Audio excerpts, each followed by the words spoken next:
Welcome to the Munchkin Minute, your bi-weekly look into some tabletop gaming news and more. I'm your host, Dan, the Board Game Man, and this is your news for January 22nd, 2024.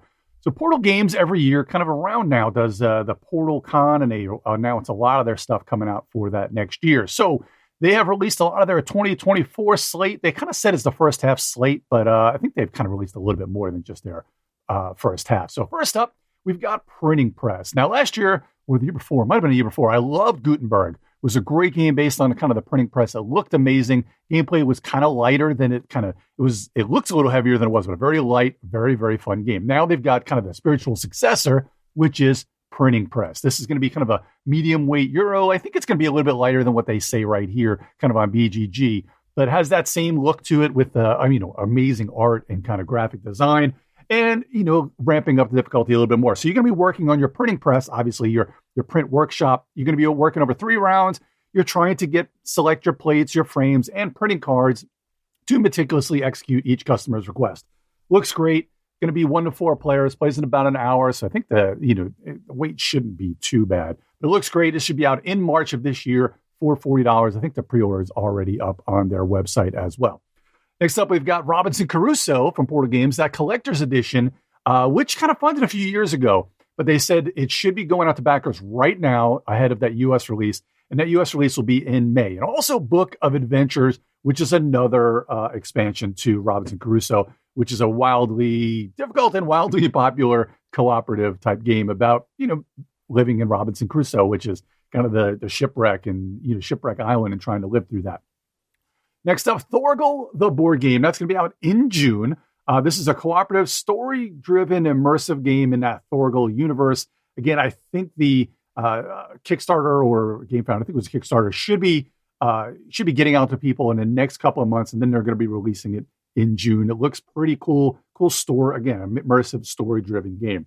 We've also got a game called the AI Space Puzzle, which they're bringing over here. I think that was from a different company overseas, but they're going to be releasing that here. That'll be in August, and they'll have a preview at Gen Con. They talk about it being a deductive cooperative game, and you're going to be playing people evacuated from Earth on spaceships and on board an AI, having an onboard AI, and you're going to help, the AI is going to help passengers during a journey. Unfortunately, it's also malfunctioned. So it looks like there's a bunch of cards kind of in a grid, and there'll be a little bit of kind of puzzly things that'll go on in this cooperative game, but I kind of like those sort of things. And that'll be out in August. And finally, Imperial Miners, it's going to be called Aztecs versus Weirdlings. That name may change over the year. But anyway, it's an expansion of Imperial Miners. They say, quote unquote, later this year. I absolutely love Imperial Miners. Very good. I think it was my top 5. Still coming up with my top 5 of 2023. But I think this one will make my top 5. Definitely in my top 11, but maybe my top 5. Anyway, so it's just kind of a really cool light card game in which you're kind of playing cards into your tableau and basically mining down. And as you come back up from the cards you placed, you'll trigger different powers and different points and things like that as you come out of the mine. All right, past Portal Games, let's go to 25th Century Games. Will release French Quarter, which is the latest loaded roll and write from Matt Riddle, Ben Pinchback, and Adam Hill. That's Motor City Gameworks is their company and their design collective there. That'll be out next month in February. It is it is kind of delivering now from their Kickstarter from last year. So it'll be releasing later in February next month. This will be about $30. Again, they have some great games, some loaded roll, the heavier type roll and writes, Motor City, Fleet the Dice game. There's an app for that out now. So if you like Fleet the Dice game, the only bad thing about the app is it doesn't have a tutorial, but if you've played any of their dice games or played Fleet the Dice game, it's a great app. So check that out on the App Store. And also Three Sisters, which might be the best. I don't know, Fleet the Dice game or Three Sisters. Either one of them. Very, very great loaded roll and writes. This game itself, French Quarter, it's a game about exploring the French Quarter, kind of going about there and visiting different areas in the French Quarter of New Orleans. It's tons of fun and another great solo version, as always, from the Motor City Gameworks guys. Pandasaurus is going to be releasing Faraway here in the U.S. in March of this year. This will be $25. This kind of like I talked about Veil of Eternity last episode. So this was another one of these kind of card games that was released overseas. It's really, really good, but it's coming here now in a couple of months. It's got some pretty cool drafting things. So on your turn, you'll have a hand of 3 cards, and you're basically just playing a card into your tableau. You're only going to be playing 8 total cards, and on your cards, you're going to be different ways of scoring, and it'll also be a number on the top left. if your next card, whoever plays the lowest card will draft first. If the next card you play just happens to be higher than that card above you, you'll get some of these other cards that are always in play and will help you with some of the symbols and victory points that you'll need to get. So the symbols that you'll need to get will be on some of these cards, but they'll have to be played later in succession. And, you'll have to play these symbols to unlock some of the scoring mechanism. Now, the reason why I say be played later is because of the cool, unique scoring of this is once you play all 8 of your cards, you're going to place them all face down from left to right, and they'll all be face down. And then in order, you're going to be flipping over your first card, which is all the way in the right, which happens to be the last card you played. Now, anytime you flip over something with scoring, it's going to score immediately, and it's only going to score based on the different things that have been played face up ahead of it. So as you're playing these cards, you're trying to think ahead and get things to score, and also unlock with some of the symbols, unlock the cards that you played earlier in the game and get those symbols that you placed out. Obviously, as you're playing, everything's face up, so you can kind of plan a little bit, but it kind of gets a little bit nutty in the way it plays. And it's such an easy game that you're just immediately like, oh, we got to play this again. Anytime you play for the first time, we got to play this again, because you kind of learn kind of how to play, and different things will happen. Kind of cards will come out, drafts will come out. Oh, it's just a really cool game for $25. It's a great price there. So check that one out. That is Faraway. Office Dog, which is a new company by Luke Peterschmidt, they're going to be releasing a game called Word Traveler. This will be out in April. I think it's about $35 to $40. Now, Luke Peterschmidt is a great designer and board game executive, and he's in charge of this company, Office Dog. I'm a huge fan of his. He's just a fantastic person, a great designer, and he's designed games like Epic PvP, Castle Dice, and I think he worked on that old Warhammer CCG. Anyway, this is the one is designed by the designer of Decrypto, who is Thomas Dangenet L'Esperience. And again, this is a 2 to 5 player game, a cooperative game for about 45 minutes. Now, what they say is you're a tourist checking out the sights of a new city, but you know only a few words of the local language. And the locals, quote unquote locals, that's the other players in the game. Now they're going to try to interpret your clues to get where you want to go. And again, it's going to have a board there with different places that you got to go, depending on the cards you have. And you're only allowed to use a certain amount of clues, a certain amount of words to have them tell you where to go. So very cool, little interesting, kind of, I guess, deductive in a way, but it kind of almost has that Codenames feel, as you're only allowed to say a few things, but it's fully cooperative so that you're trying to get everybody to know where to go. Really cool there. Next up, Thames and Cosmos. Well, that one, again, like I said, April, $35 to $40.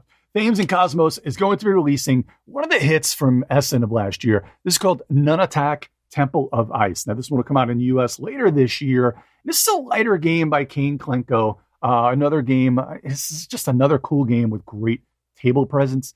This one is going to be 2 to 4 players. Plays in about an hour, kind of one of those 1 hour wonders. But what's cool is it's kind of have like, they call it the Temple of Ice, but it really kind of looks like almost like a mountain or pyramid of ice. Now, as you're playing your different pieces, now your pieces will go on the board. There'll be plastic pieces. And as they kind of fill this 4 player, a square out there with other players' pieces and your pieces, then another piece will, another cardboard chip will go on top of there, enabling you to place another kind of square piece that is going to hold. So as you're kind of placing, it's kind of hard to explain, but anyway, as you're placing these different things on the board, you're going to be getting those different, the 4 pieces. We'll get a square piece on top. Let's get another plastic piece on top. As that kind of develops, you're going to be getting cards which will score in kind of a set collection way. And then you're building it all the way up to the top of the pyramid. Obviously, there's a square board, so kind of where you place things are kind of predetermined, but how you place them or when you place them is going to be what's going to be the cool part of it. Not really sure. This one kind of looks like a $30 to $40 game as well. But again, this one will be out later this year and was kind of got some good buzz at Essen. Board and Dice is going to release another game by Danny Garcia. Now, if you remember, Danny Garcia did Barcelona and Arborea, which both were kind of heavier Euros and look amazing on the table. This one is called Windmill Valley, and it's kind of a game about farming tulips in the Netherlands. This one will be out in June of this year. It'll be $40 to $45 is what it looks like as well. Just some really cool, it has some really cool kind of multi-use cards, route building, and just another cool heavier weight Euro game. Kind of hard to explain. I haven't seen a whole lot about it, but the board looks cool. And, kind of the way they explain what you can do on your turn, with doing things like enhancing your wheels. You've got these kind of 2 kind of wheels that'll go together, almost like cogs and wheels. And they're going to be rotating these wheels on your board. And depending on where you rotate them to, that's going to be the actions you're going to do. And you can enhance your wheels. And then you're going to be able to plant tulips out in the field. You're going to be building other windmills on the main board and getting rewards for them, getting contracts for endgame scoring. Looks really cool. I absolutely love, these nice dry soulless Euros with whatever theme, but the theme looks pretty cool and it looks great. Next up, Lucky Duck Games is going to be releasing Sweet Mess. Now, this one I believe is called Sweet Mess Pastry Competition, in which you're chefs in a pastry competition. 1 to 4 player game, plays about an hour and a half. This is another medium weight Euro. I think this is kind of a remake of old, I think a year or two before that, Sweet Mess came out, and it was kind of a little bit of a mess, but I think a lot of these designers, Johnny Pack helped Yoma to kind of upgrade the game itself and kind of make it a little bit better. Antonio Zach's also one of the designers here.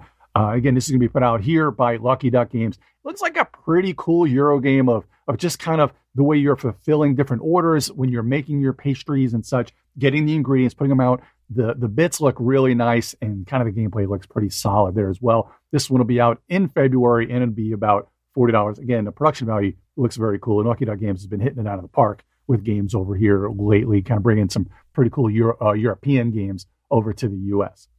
Finally, in game news, Zygomatic is releasing Timeline Twist Star Wars. That'll be out next month in February for $20. Now, they're calling these Timeline Twist. It's basically just Timeline. It's just a new version or a new way of playing Timeline. This one is a cooperative game where you're trying to get 35 cards from the Star Wars universe in the right order to be the perfect timeline in that universe. Basically kind of putting them in the correct order. Now, you're playing 35 of what I think it says 100 cards in the game, which isn't a whole lot, but it does look cool. So since it is co-op and it is Star Wars, the good longtime Star Wars fans, especially it being co-op, they might have limited replayability with the 100 cards, and I'm not sure how difficult it'll be, but who knows? Maybe I'll be surprised. All I know is the Timeline is a pretty cool game series, and it is a lot of fun. This one being cooperative is a little bit different than kind of that's what the twist is in Timeline Twist. But anyway, Star Wars universe, pretty cool card game, $20 game, and again, you're playing it in probably about 30 minutes and probably wrapping up and play it again. Sign me up. Looks pretty cool to me. Let's head on over to crowdfunding now. So the first thing I want to talk about in crowdfunding is Metro Runner. This is from Thunderworks game manufacturers. So they explain this one. It's a very cool. It's got a competitive rondel worker placement or worker movement. It's not placement because you're kind of moving around a rondel. You're crashing headlong into vividly illustrated cyberpunk cityscape. The board does look really nice. So that's what they explain that as. You're going to have some resource collection, job fulfillment mechanics. They're paired with a double reputation track and a unique spatial puzzle minigame, which is pretty cool. Kind of that's their hacking of the whole thing, where they've got this minigame in the middle where you're kind of moving some of these square pieces around and getting routes built on there. And of course, there is a really cool solo mode, as they say, a wickedly smart AI opponent. As they say, this one is well funded. It's got, about 50,000 of its goal. Over its goal. It's got about 50,000 currently as a recording. Got about 2.5 weeks to go, and you can get in on this one for about $48. There's some upgrades where you can get an upgrade pack for $60, and then there's a retailer pledge as well. But Thunderworks does a lot of good games, and this one looks pretty cool, and it's a pretty cool theme. Anyway, 1 to 5 players, plays in about 90 minutes again, so that's a fun little Euro game for you as well. Next one with some pretty cool art here. This is Explorers of Navoria. This has also got about 2.5 weeks to go. Well funded. This is kind of a cool Euro game. It's got an interesting mechanic where you're kind of pulling chits out of a bag and giving you actions. And depending on which actions you do and how you use them at the end of the round, all those action chits will then be able to be used by you in different ways, kind of putting them, either building them or using them for powers as well. This is from Dranda Games. Again, the art is very kind of Root-esque, has that kind of Root look to it. And you can get in on this one for about $45 US. And again, you've got kind of upgrade pledges. There's one for $69 and one for $88 for the upgrade packs. But this one looks pretty fun, little Euro game with a really unique mechanism for getting your actions. Next up, Fate Defenders of Grimheim. This one's got about a week and a half to go. This is from Fricks Games. You'll remember them as the designers of Terraforming Mars. However, this game is nothing like Terraforming Mars, except for the designers, but it does have some pretty cool, design elements to it. So this is a cooperative game. It's kind of a tower defense cooperative game, kind of in that Norse mythology look to it, which looks a lot of fun, kind of card play. It just looks decent. It all depends on if you like cooperative. It also has a solo mode, but if you like cooperative games, and if you like, tower defense, which is not for everybody, I like it, but it's not for everybody. But the game looks pretty cool. Again, this one is about $49 to get in on it. And as usual, a little bit more of an upgrade to get for $71. And then you've got a huge expansion with miniatures, with a lot of miniatures for the whole game. That's $163 if that's your jam. Or if you just want a lot of Norse miniatures, you can get that for $163. Anyway, well funded. It got about a week and a half to go. Another new one, got 2 more left here, and then we'll get out of here. This one, Among Cultists, a murder mystery thriller board game. This is by Godot Games and Andres Godot. Stefan Godot. You become detectives, find killers among you, but don't trust anyone. Among Cultists is back with a reprint and a new deluxe expansion. So like I said, this is a reprint of a game that has been released and has a bit of an expansion. You can get in on the new stuff for $31 for Returning Evil. That's just the expansion. If you want a copy of the core game of Among Cultists, you'll get it cheaper for about $55. And to get both the great all-in-one with pretty much everything, there's a lot of stuff in there, for $136. So this is an interesting one because it's got some hidden trader mechanics, got some social deduction, secret roles. It's, again, a murder mystery, and it says no player elimination, but it does look pretty cool. 4 to 8 players, plays in about 90 minutes. I know social deduction is not necessarily, and hidden trader not up my alley, but a lot of people say this is a really good one, so I trust a lot of people. I just haven't gotten a chance to play this one yet. I'd like to try it, but I have not gotten a chance to play it. But that's a decent price, and the game, by all accounts, again, is pretty good, especially if that's your type of game. And again, that is well funded. About 4 weeks to go. Over $100,000 already on this one. So if there are some stretch goals, they've got a whole bunch of those that are unlocked there as well. And finally, I'm going to mention one of these kind of little engines that could. Just a cool little game. That's not getting a whole lot of press, but it is funded. It's got about 2.5 weeks to go. This is called Essence of Eternity. It's a cool little card game for 2 to 6 players. So in it, you're kind of got your own little character or basically a sorcerer, and you're going to be battling monsters, collecting runes, and outwitting your opponents and race to unlock the secret to eternal life, basically just getting the most points and such. But what's cool about this is as you're kind of picking the monsters, off which deck you're going to get monsters from, you're going to be having a certain amount of threshold or a way to defeat them, and other people can kind of screw with you. So if that's not your thing, this wouldn't be for you. But it's a cute little card game for only $20, and that's what I really kind of like about it. The hardest thing about releasing games with only $20 is it's hard to get your funding goal. But anyway, you can get a copy of the game for about $18, 2 copies of the game for $36, 6 for $85, and so on and so on. So really cool. Again, it's they call it the very uncooperative card game, because you're kind of really screwing with each other. But it does look interesting, and again, the price is right. I do like kind of interesting, new, unique games where the price is right.